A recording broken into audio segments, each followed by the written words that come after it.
بسم اللہ الرحمن الرحیم۔ السلام علیکم ناظرین، آپ کا ہوسٹ فیصل الدین بٹ۔ ناظرین، خبریں بہت زیادہ ہیں۔ خبر پہلی یہ ہے کہ مسلم لیگ نون کا صدر کون بننے جا رہا ہے۔ مسلم لیگ نون کا سیکرٹری جنرل احسن اقبال کو تبدیل کر کے کس کو بنایا جا رہا ہے۔ اس کے علاوہ میں آپ کی خدمت میں پیش کروں گا کہ ہائی پاور سلیکشن بورڈ کتنے عرصے سے نہیں ہو سکا اور اب جو ہو رہا ہے اس میں کتنے افسران گریڈ 22 حاصل کر سکیں گے، اور افسران نے گریڈ 22 حصول کے لیے کن کوریڈورز کا دروازہ کھٹکھٹانا شروع کر دیا ہے۔ اس کے علاوہ پی سی بی میں مطلب ایف آئی اے نے چھاپا مارا ہے، اس کی وجوہات کیا تھیں وہ بھی آپ کی خدمت میں عرض کروں گا، اور اس کے علاوہ ایک ایسی خبر آپ کو دوں گا کہ جس میں آپ کو پتا چلے گا کہ حالات ہیں کیا۔ اب اسحاق ڈار کو ڈپٹی پرائم منسٹر کس لیے بنایا گیا اور کیا فورن منسٹرشپ ان سے لے لی جائے گی، اور پاکستان کی طاقتور ترین شخصیت کی پسندیدہ شخصیت کا حکومت میں ریوائیول ہو رہا ہے، وہ کون ہے یہ میں آگے چل کے آپ کو بتاتا ہوں۔ پہلی بات یہ کہ ہائی پاور سلیکشن بورڈ جو ہے 1 سال سے نہیں ہو سکا۔ نگران حکومت اس کو کرنا چاہتی تھی، نگران حکومت کو الیکشن کمیشن نے اس بات سے روک دیا کہ آپ کے پاس مینڈیٹ نہیں ہے، حالانکہ الیکشن کمیشن نے انہیں کسی ایسے کام سے نہیں روکا جو ان کے پاس کوئی مینڈیٹ نہیں تھے، جو ان کے پاس پاس نہیں تھی، جو اخلاقی اور قانونی ان کے پاس جواز یا قوانین موجود نہیں تھے، اس میں وہ تمام کام کرتے رہے، پر اس پروموشن سے کو ہیڈ کرنے سے یا اس کا انعقاد کرنے سے روک دیا۔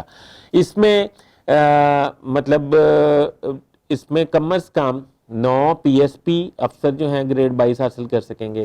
اس کے علاوہ سی ایس پی جو پیس کہلاتے ہیں وہ بھی پرموٹ ہوں گے گریڈ 22 میں۔ یہ 1 سال کے بعد ہو رہا ہے، اصولی طور پہ 6 ماہ میں 1 دفعہ ہونا یہ ضروری ہے۔ اب 1 سال گزر چکا ہے کہ یہ ہائی پاور بورڈ کا اجلاس نہیں ہو سکا، بلکہ 1 سال سے بھی زیادہ کا عرصہ ہو گیا ہے۔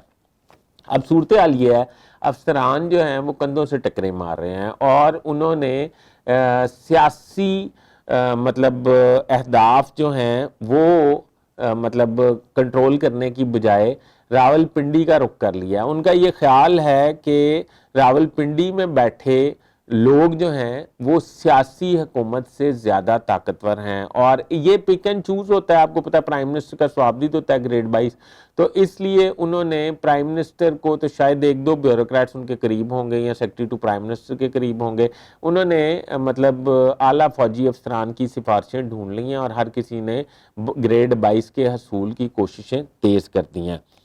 اس کے علاوہ دوسری بات میں آپ کو بتاؤں گا کہ 11 مئی کو ایک اجلاس ہوگا بڑا اہم مسلم لیگ نون کے حوالے سے۔ اس میں مسلم لیگ نون کے صدر میاں شہباز شریف صاحب جو ہیں وہ اپنی صدارت کو سرنڈر کریں گے اور میاں نواز شریف صاحب کو پگ پیش کریں گے، اور میاں نواز شریف صاحب جو ہے مسلم لیگ نون کے صدر بن جائیں گے، قائد سے صدر بن جائیں گے۔ احسن اقبال سیکرٹری جنرل ہیں مسلم لیگ نون کے، انہیں بھی ان کے عہدے سے ہٹا دیا جائے گا، اور اس کے لیے خواجہ سعد رفیق کو سیکرٹری جنرل مسلم لیگ نون جو ہے وہ بنایا جائے گا۔ اور خواجہ سعد رفیق اور میاں نواز شریف کا صدر اور سیکرٹری جنرل بننا اس بات کی نشانی ہے کہ مسلم لیگ نون جو ہے وہ احتجاج کی سیاست میں جا رہی ہے، اور یہ اس بات کی دلیل ہے کہ شہباز شریف کیمپ جو ہے اس کو واضح طور پر تھوڑی شکست ہوئی ہے، اور نواز شریف کیمپ جو ہے وہ باقاعدہ ایکٹیو پالیٹکس میں واپس آ رہا ہے تاکہ پارٹی کو دوبارہ متحرک کیا جا سکے۔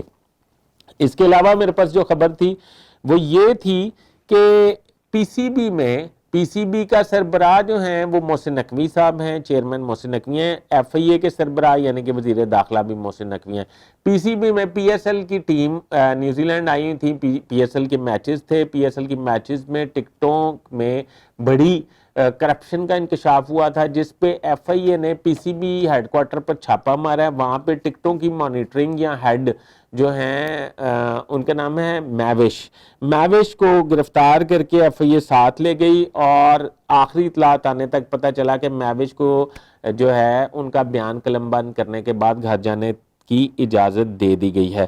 اس کے علاوہ میں نے آپ کو بتایا تھا کہ ایک بڑی ہی اہم اسحاق ڈار کو کیوں ڈپٹی پرائم منسٹر بنایا گیا۔ ایک باقی باتیں تو ساری سائیڈ پہ کرتا ہوں، اصل بات یہ ہے کہ general Asim Munir army chief کی خواہش تھی کہ نگران وزیر اعظم کی ڈیلیوری اور پروگریس بہت اچھی تھی انوار الحق کاکڑ کی، اسی وجہ سے اسی عوض انہیں آپ کو پتہ ہے سینیٹر بھی بنایا گیا۔ سینیٹر بننے کے بعد ان کی خواہش تھی کہ وہ چیئرمین سینٹ بن جائیں، پر آصف علی زرداری جو ہیں وہ اس بات پہ اڑ گئے کہ یوسف رضا گیلانی ہی چیئرمین سینٹ ہوں گے، اور ان سے جس طرح بھی آپ سمجھ لیں درخواست کی کہ ہم یہ عہدہ پیپلز پارٹی کے پاس رہنے دیں، عاصم منیر اس بات پہ خاموش ہو گئے۔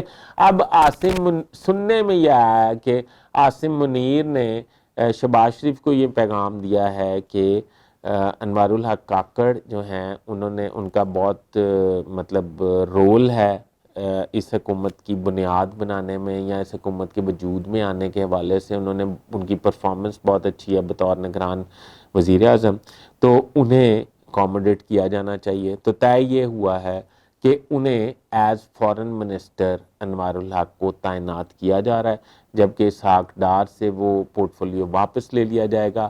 اسحاق ڈار کے حوالے سے یہ سمجھا جا رہا ہے کہ نواز شریف صاحب اس اسحاق ڈار کی نامزدگی پہ کچھ بجھے اور ناراض بھی نظر آتے ہیں۔ دیکھتے ہیں آنے والے وقت میں کیا حالات ہوتے ہیں اور کیا واقعات ہوتے ہیں۔ ہم دعاگو ہیں اس حوالے سے کہ پاکستان کی خیر ہو اور آپ سب کی خیر ہو۔ اپنے کمنٹس میں میری رہنمائی ضرور فرمائیے گا۔ اپنے ہوسٹ فیصل الدین بٹ کو اجازت دیجیے۔ اگر آپ کو میرا پروگرام پسند آیا تو کائنڈلی چینل سبسکرائب ضرور کیجیے گا۔